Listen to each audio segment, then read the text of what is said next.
Sir, ನೀವು ಮೂಡ ವಿಚಾರ ಮಾತಾಡಿದ್ರಿ ಸರ್. ನಿನ್ನೆ ಮೈಸೂರು ಜಿಲ್ಲಾಧಿಕಾರಿಗಳ ವರ್ಗಾವಣೆ ಆಗಿದೆ ಸರ್. ಪಾಪ ಜಿಲ್ಲಾಧಿಕಾರಿ ತಪ್ಪೇನ್ ಮಾಡಿದ್ದಾನೆ ಅಂದ್ರೆ ಒಂದು 10-15 ಪತ್ರ ಬರೆದಿದ್ದಾನೆ ರಾಜ್ಯ ಸರ್ಕಾರಕ್ಕೆ, ಮತ್ತೆ ಮೂಡಾಗೋ ಲೆಟರ್ ಬರೆದಿದ್ದಾನೆ. ನೋಡಪ್ಪ, ಈ ತರ ಕೊಡಕ್ ಬರಲ್ಲ 50-50, ಇದಕ್ಕೆ ರಾಜ್ಯ ಸರ್ಕಾರದ ಒಂದು ಅನುಮೋದನೆನೂ ಕೂಡ ಇಲ್ಲ. ನೀವು ಹಿಂದೆ ಆಗಿರುವಂತ ಲೇಔಟ್, ಕಳೆದ 20-30 ವರ್ಷದಿಂದ ಆಗಿರೋ ಲೇಔಟ್ಗಳಿಗೆ ಕೊಡಕ್ಕೆ ಬರಲ್ಲ. ಹೊಸದಾಗಿ ಏನಾನ ಮಾಡಿದ್ರೆ ಅದಕ್ಕೆ ಕೊಡಕ್ಕೆ ಪ್ರಾವಿಷನ್ ಅರ್ಬನ್ ಡೆವಲಪ್ಮೆಂಟು ಕೊಡ್ಬೋದು, ಕೊಟ್ಟಿದ್ದಾರೆ ಅಂತಾನೆ ಅಂದ್ಕೊಳ್ಳಿ. ಹಿಂದೆ ಕೊಡಕ್ ಬರಲ್ಲ ಅಂತ ಹೇಳಿ ಪತ್ರ ಬರೆದಿದ್ದಾರೆ. ಆ ಪತ್ರ ಬರೆದಿರೋ ತಪ್ಪಿಗೋಸ್ಕರ ಅವ್ರ ತಲೆದಂಡ.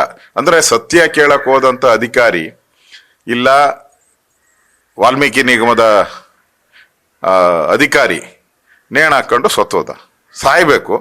ಇಲ್ಲ ಅಂದ್ರೆ ಮೈಸೂರು DC ತರ ಎತ್ತಂಗಡಿ ಆಗ್ಬೇಕು. ಇವೆರಡೇ ಇವತ್ತು ರಾಜ್ಯದಲ್ಲಿ ಅಧಿಕಾರಿಗಳಿಗೆ ಉಳಿದಿರೋದು ಎರಡು. ಒಂದು ನೇಣಿನ ಭಾಗ್ಯ, ಇಲ್ಲ ಅಂದ್ರೆ ಟ್ರಾನ್ಸ್ಫರ್ ಭಾಗ್ಯ.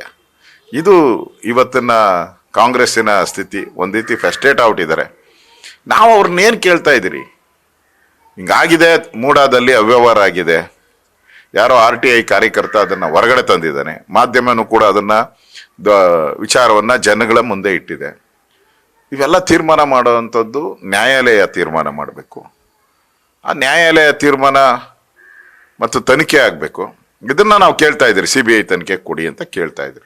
ಇದು ತಪ್ಪೇನಿದೆ ಇದರಲ್ಲಿ? ಅದರಿಂದ ನೀವು ಕುಮಾರಸ್ವಾಮಿ ಮೇಲೆ ಈ ತರ ದ್ವೇಷದ ರಾಜಕಾರಣ ಮಾಡುವಂಥದ್ದು ಒಳ್ಳೇದಲ್ಲ.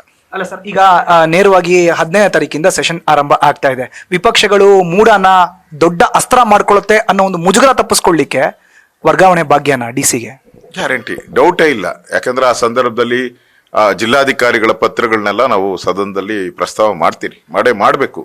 ಒಂದು ವಿರೋಧ ಪಕ್ಷವಾಗಿ ನಾವು ಮಾಡಬೇಕು, ನಮ್ಮ ಕರ್ತವ್ಯ ಇದೆ, ನಾವು ಮಾಡ್ತೀರಿ ಅದನ್ನ. ಪಾಪ ಅವನ ಪತ್ರ ಒಳ್ಳೇದಕ್ಕೋಸ್ಕರ ಬರೆದಿರೋದು, ಸರ್ಕಾರಿ ಆಸ್ತಿ ಉಳಿಬೇಕು ಅನ್ನೋ ದೃಷ್ಟಿಯಿಂದ. ಆ ಪತ್ರ ಏನಾದರೂ DC ನನಗೆ ಈ ಸೈಟ್ಗಳು ಬರಬೇಕು ಅಂತ ಬರೆದಿದ್ರೆ ಅದು ತಪ್ಪಿತ್ತು.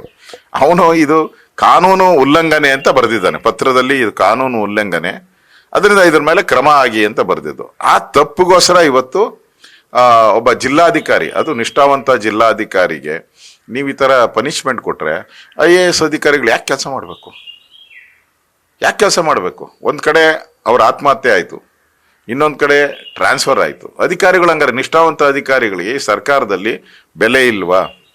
ಅವ್ರ ಜೀವಕ್ಕೂ ಬೆಲೆ ಇಲ್ಲ, ಅವ್ರ ಬದುಕಿಗೂ ಬೆಲೆ ಇಲ್ಲ. ಆ ಸ್ಥಿತಿಗೆ ಸರ್ಕಾರ ಮಾಡ್ತಾ ಇದೆ. ಇದೊಂದು ನಾಚಿಕೆಗೇಡಿನ ಸಂಗತಿ ಅನ್ನೋದು ಸ್ಪಷ್ಟವಾಗಿ ಅರ್ಥ ಆಗ್ತಾ ಇದೆ. ನ್ಯೂಸ್ ಫಸ್ಟ್, ನಿರ್ಭೀತಿಯಿಂದ ನಿಮ್ಮ ಪರವಾಗಿ.